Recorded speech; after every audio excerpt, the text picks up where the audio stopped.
विचलित करने वाली बात है। अगर हम 7:30 के बाद अगर घर नहीं आए तो मम्मी को ये नहीं लगता कि एक्सीडेंट हो गया, उनको लगता है कि शायद कुछ गलत काम हो गया होगा। ये डर इतना ज़्यादा समाया हुआ है हर किसी में, हमको भी लेके। अगर हम कहीं जगह बैठते हैं, 4 लड़के खड़े हो जाए तो हम वहाँ पे कंफर्टेबली खड़े नहीं हो सकते, राइट। तो सर बेसिकली हमें अपने लड़कों को समझाना पड़ेगा कि कैसे बिहेव किया जाता है, कैसे रखा जाता है। बेसिकली क्या होता है कि जब घर में एक बेटा और बेटी होते हैं, तो जब बेटा 10th क्लास में आ जाता है, आप देखिएगा ये हमारे घर से ही शुरू होता है, तो हम उससे ज़्यादा एडवाइस रहते हैं रादर देन हमारी लड़की से। अगर कोई बिजनेस में है तो हम लोग लड़के को ज़्यादा प्रमोट करेंगे बिजनेस करेंगे रादर देन लड़की को। तो ये हमारे घर से ही शुरू हुआ था। अगर हमारे घर से ही अगर इक्वली दर्जा मिल जाए कि अगर लड़का भी 10 बजे बाहर है, हमें लड़की भी होगी, ऐसा बच्चों को समझाएंगे तो सर वो इवेंचुअली चीज़ें ठीक होगी। अगर हम लड़कों को डांटना सीख जाए कि ये तूने गलत किया है, उससे बदलाव होगा सर। और लड़कियों को जितना हम लोग स्ट्रांगली प्रमोट करेंगे कि आपको घबराने की जरूरत नहीं, एक मन बैठा देते ना सर कि नहीं आपको डरना चाहिए, लोग समाज क्या कहेंगे, अगर ये वाली बात।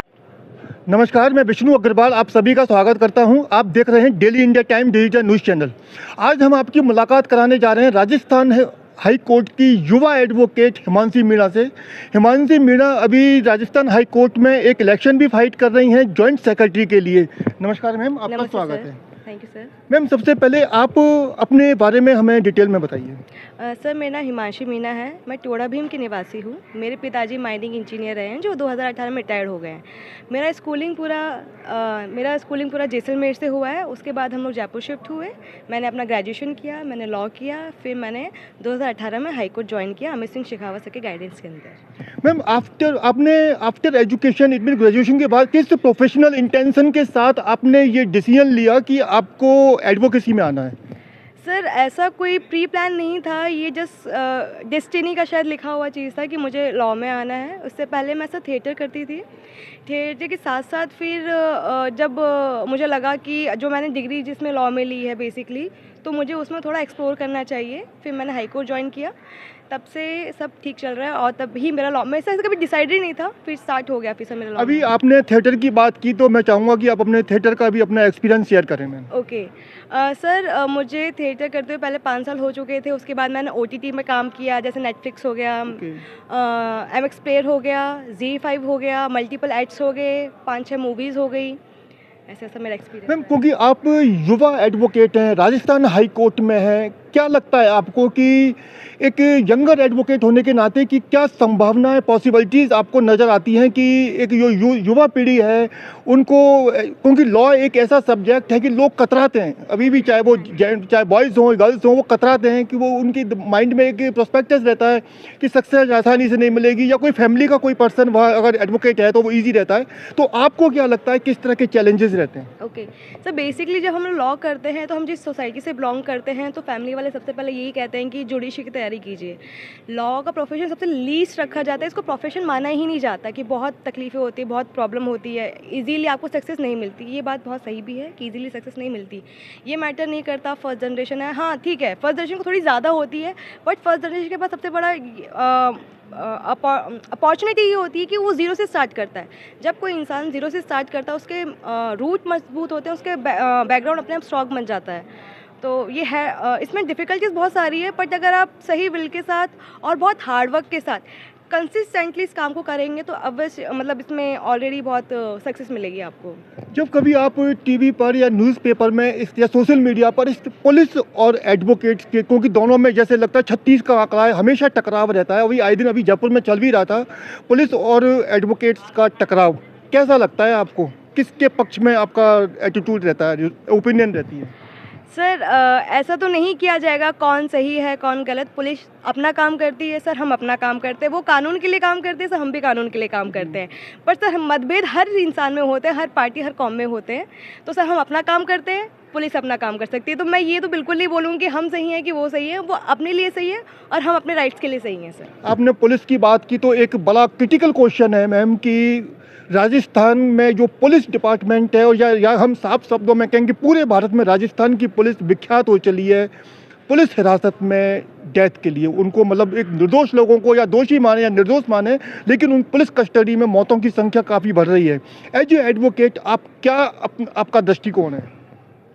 सर मेरा ये दृष्टिकोण है कि पुलिस कस्टडी में सर हमको एक अच्छे रूल स्टैब्लिश करने चाहिए, स्ट्रॉन्ग रूल, जो विक्टिम्स को, जो एक्यूज है person as a fundamental right के हिसाब से, आर्टिकल 21 के हिसाब से हमें स्ट्रॉन्ग रूल बनाने चाहिए, एक स्ट्रॉन्ग लॉ सेटल होना चाहिए कि पुलिस कस्टडी में ऐसी कोई भी हानिकारक चीज़ ना हो जो एक पर्सन को दिक्कत देती हो। इंडिया में मैक्सिमम लोगों को अपने लॉ राइट्स नहीं पता है, जिसके कारण पुलिस अक्सर निर्दोष लोगों को गिरफ्तार करती है और उनको थाने में रखा जाता है बिना किसी वजह के। अभी सुप्रीम कोर्ट ने एक फैसला दिया है जिसमें ये साफ कहा गया है कि कोई भी पुलिस तब अगर किसी व्यक्ति को गिरफ्तार करती है तो पुलिस को एक वजह बतानी पड़ेगी, लिखित में एक वजह बतानी पड़ेगी। आपका क्या विचार है?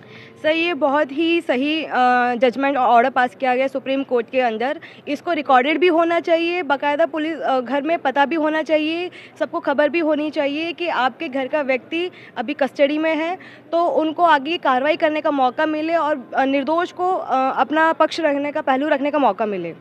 आप क्योंकि राजस्थान हाई कोर्ट में है, राजस्थान हाई कोर्ट का जो इतिहास है काफ़ी गौरवपूर्ण रहा है। यहाँ काफ़ी एक सीनियर एडवोकेट्स के अपने से जो सीनियर एडवोकेट हैं किस तरह तालमेल आप बैठाते हो, एज का क्या चैलेंजेस रहता है इसमें? सर अगर मेरी बात करें तो बाई गॉड ग्रेस मुझे तो बहुत अच्छे सीनियर्स मिले हैं। मतलब स्टार्टिंग डे फर्स्ट से मतलब मेरे सीनियर तो बहुत अपॉर्चुनिटीज़ दी थी, जज के सामने आर्गूमेंट करने का मौका, फाइल बनाने का मौका, और हर मैटर में उन्होंने हमें मार्गदर्शन किया, हमें गाइड किया कैसे क्या चीज़ें की जा सकती हैं। मुझे कभी कोई दिक्कत नहीं आई, अगर आती भी है तो सर वो सॉल्व करते हैं, अगर हमें अपीयर होने में कोई दिक्कत होती है तो सर इसको लीड करते हैं। आपकी पर्सनल लाइफ में एडवोकेट आज आप राजस्थान हाई कोर्ट में, पर्सनल लाइफ में क्या बदलाव देखते हो आप? किस तरह की जीवन शैली बदल गई? सर बहुत फ़र्क पड़ा है, मुझे टाइम की वैल्यू हो चुकी है। पहले मुझे टाइम की वैल्यू नहीं थी, यहाँ पे हर एक सेकंड का मतलब होता है। अगर आप एक सेकंड में कोर्ट में लेट आएंगे आपका केस चला जाएगा, जिससे क्लाइंट को इफेक्ट पड़ेगा। Plus discipline, plus hard work. मैंने हार्डवर्क, डिसिप्लिन सब मैंने इस कोर्ट से ही सीखा है। मुझे लगता है कि अगर मैं कोर्ट ज्वाइन नहीं करती तो मैं कुछ अच्छा कर ही नहीं पाती अपनी लाइफ में। बहुत सारी चीज़ें सीखने के लिए, तौर तरीके सीखने, लहजे, सीनियर हमें लहजे सिखाते हैं कि आप किससे कैसे बात करते हैं, कैसे आर्गूमेंट किए जाते हैं। और उससे मेरी पर्सनल लाइफ में तो इतना चेंज आया है कि मैं हर एक चीज़ को लेकर डिसिप्लिन, मेरा विजन चेंज हो चुका है, मैं आगे की सोच सकती हूँ। कॉन्फिडेंस, मुझे बहुत ज़्यादा कॉन्फिडेंस आया है, मेरे विजन बहुत क्लियर हुए हैं, एक डिसिप्लिन लाइफ में आया है, एक पर्सनैलिटी से मेरी इन्हांस मेरी यहीं से हुई है। आप जॉइंट सेक्रेटरी का इलेक्शन फाइट कर रहे हैं, क्या है माइंड में, क्या इंटेंशन है आपका? सर पहले जब मैंने जॉइंट सेक्रेटरी में सोचा मुझे इलेक्शन लड़ना है, ऐसा बेसिकली तो नहीं था। जब मैं आई तो मुझे लगा कि एक चेंज होना बहुत ज़रूरी है महिलाओं के लिए, क्योंकि पॉलिटिक्स में महिलाओं का भागीदारी बहुत कम है, बहुत ज़्यादा कम है। जो आ रहे हैं मतलब यंग फीमेल के लिए, मतलब हम जब कोई भी लेडी आती है तो पहले बोलती है कैसा बैकग्राउंड क्या है, इनके फादर क्या है, इनके हस्बैंड क्या है, कौन सा स्ट्रॉन्ग है। मतलब ये एक्सपेक्ट नहीं किया जाता कि ये एक महिला का निजी विचार हो सकता है। मुझे प्रॉब्लम इसी बात से, अगर कोई भी महिला, मैं या फिर कोई भी यंग एडवोकेट अगर इलेक्शन का सोचता है तो पहले ये सोचता है कि इनको प्रमोट किसने किया है, इनको इनके विचार किसने डाला। ये मेरा व्यक्तिगत विचार था, मैंने मेरे सीनियर से पूछा, उन्होंने सपोर्ट किया, उसके बाद से मेरा इलेक्शन में आना कि ये क्या है कि मुझे फीमेलों का जो दायरा है पॉलिटिक्स में वो स्ट्रॉन्ग करना है, यंग्स का। आप जीतने के बाद क्या बड़ा बदलाव लाने की सोचते हैं? हाँ सर, जीतना हारना तो सर ये आगे आता है, पर मेरा इलेक्शन में बने रहना ही एक बात है कि आप डरिए मत, घबराना नहीं है किसी भी चीज़ को लेके कि नहीं इलेक्शन ख़राब चीज़ है, लड़कियों के लिए नहीं है, ऐसा नहीं करना, बातें बिगड़ जाती हैं। ये सब एक कही सुनी बातें हैं। आप जब इस चीज़ को फाइट करोगे, इस चैलेंज को लोगे, आपको पता चलेगा कि आपकी पर्सनैलिटी और स्ट्रॉन्ग होगी, आपको लोगों को समझने का तरीका बदलेगा, बात करने का तरीका बदलेगा, हर एक चीज़ को देखने का नज़रिया बदलेगा। अगर बात बिगड़ रही है कैसे सही की जाए, सही बात को कैसे और आगे बताया जाए। तो सर, और सबसे बड़ी बात कि आपको सबको जानने का मौका मिलता है, सबसे बात करने का मौका मिलता है, सबसे आपसी बात करने का मौका मिलता है। तो ये बहुत, इलेक्शन तो सर बहुत अपॉर्चुनिटी वाला काम है। अभी आपने लड़कियों की और महिलाओं की बात की, काफ़ी महत्वपूर्ण बात है इसमें। आपकी क्या ओपिनियन है जब आप देखते हो कि महिलाओं की आज के दौर में 2025 में हम हैं, आज के दौर में लड़कियों की, महिलाओं की सामाजिक स्तर पर, पारिवारिक स्तर पर जो उपेक्षा है, जो उनको दरकिनार कर दिया जाता है मेन धारा से, क्या लगता है आपको?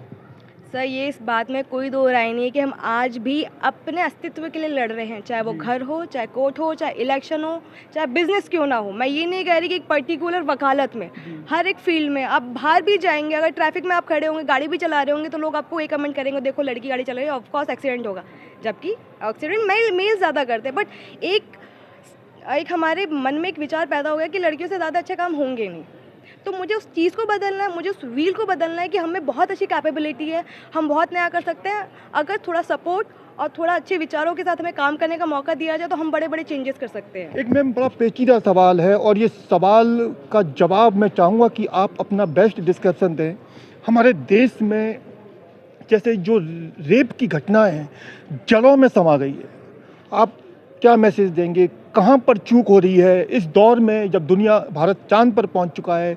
इस तरह की घटनाओं से जब अखबार, टीवी मीडिया, सोशल मीडिया पूरा भरा रहता है, इस तरह की खबरें कितना विचलित करती हैं? सर ये तो बहुत विचलित करने वाली बात है। अगर हम 7:30 के बाद अगर घर नहीं आए तो मम्मी को ये नहीं लगता कि एक्सीडेंट हो गया, उनको लगता है कि शायद कुछ गलत काम हो गया होगा। ये डर इतना ज़्यादा समाया हुआ है हर किसी में, हमको भी लेके। अगर हम कहीं जगह बैठते हैं कोई 4 लड़के खड़े हो जाए तो हम वहाँ पे कंफर्टेबली खड़े नहीं हो सकते, राइट? तो सर बेसिकली हमें अपने लड़कों को समझाना पड़ेगा कि कैसे बिहेव किया जाता है, कैसे रखा जाता है। बेसिकली क्या होता है कि जब घर में एक बेटा और बेटी होते हैं तो जब बेटा 10th क्लास में आ जाता है, आप देखिएगा ये हमारे घर से ही शुरू होता है, तो हम उससे ज़्यादा एडवाइस रहते हैं रादर देन हमारी लड़की से। अगर कोई बिज़नेस में है तो हम लोग लड़के को ज़्यादा प्रमोट करेंगे, बिज़नेस करेंगे रादर देन लड़की को। तो ये हमारे घर से ही शुरू होता है। अगर हमारे घर से ही अगर इक्वली दर्जा मिल जाए कि अगर लड़का भी 10 बजे बाहर है, हमें लड़की भी होगी, ऐसा बच्चों को समझाएंगे तो सर वो इवेंचुअली चीज़ें ठीक होगी। अगर हम लड़कों को डांटना सीख जाए कि ये तूने गलत किया है, उससे बदलाव होगा सर। और लड़कियों को जितना हम लोग स्ट्रांगली प्रमोट करेंगे कि आपको घबराने की जरूरत है, एक मन बैठा देते ना सर कि नहीं आपको डरना चाहिए, लोग समाज क्या कहेंगे। अगर ये वाली बात बंद हो जाए कि समाज क्या कहेगा, क्यों कहेगा, किस लिए कहेगा, तो वो हमें सिविक सेंस चेंज करना पड़ेगा सर। और लॉ हमें बहुत स्ट्रांग करना पड़ेगा। अगर लॉ स्ट्रांग नहीं होगा, सिविक सेंस हमारे से ही नहीं होगा। अगर ये दोनों ठीक हो जाएंगे ना सर तो माइट भी हम लोग बहुत प्रोग्रेस कर सकते हैं। और जो क्रुएलिटी है हम इससे निजात भी पा सकते हैं सर। हाईकोर्ट के मुख्य न्यायाधीश को फेस करते समय कैसा महसूस हुआ था आपको? सर जब मैं नई आई थी तब तक तो मेरी आत्मा ने प्राण त्याग चुके थे, मेरा शरीर बुत बन के खड़ा होता था। अब क्या बोलना है उनके आगे स्टार्टिंग का।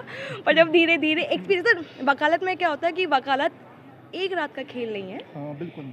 एक चीज़ नहीं होती है, आप 10 बार गलतियाँ करेंगे। हम पहले क्या करते थे, हम गलती करने से घबराते थे, गलती करेंगे और एक बार में अच्छा बोल देंगे। आप प्लीज़ गलती करिए। मैं तो ये सबको सजेस्ट कर दूँगी, जो यंग एडवोकेट्स आप गलती करिए, आप डरिए मत। आप एक बार करेंगे, 2 बार करेंगे, 3 बार करेंगे, उसके बाद आपको कॉन्फिडेंस आ जाएगा कि आप वो चीज़ें कैसे डील करती हैं। हम नहीं पता कर पाते कि उस डाइस पे जज हमसे कब क्या क्वेश्चन पूछ ले। पहली बात, हमें व्यवहार में विनम्रता रखनी पड़ेगी, हमें अपनी आवाज़ पे कमांड करनी पड़ेगी। और सबसे बड़ा खौफ ये होता है हिंदी और इंग्लिश का, कि हम हिंदी में बात करें कि इंग्लिश में बात करें। आप जिस भाषा में बात कर रहे हैं उस भाषा का कॉन्फिडेंस होना चाहिए। उस भाषा का आपको कमांड आ गया तो आप हर एक चीज़ बहुत आसानी से कर पाओगे। फिर जितने भी जजेस आएंगे, जितनी बड़ी फाइलें हैं, छोटा मैटर बड़ा मैटर, आप सारी चीज़ें हल कर लेंगे। किस तरह के केसेस आपके पास ज़्यादा आते हैं? किस तरह के केसेस अभी आप फाइट कर रहे हो? सर अभी मेरे पास, वैसे मैं मिसलेनियस डील करती हूँ सिविल और क्रिमिनल में, बट अभी मेरे पास क्रिमिनल के केस ज़्यादा हैं, बेल के केस ज़्यादा हैं, 422 के मैटर ज़्यादा है सर।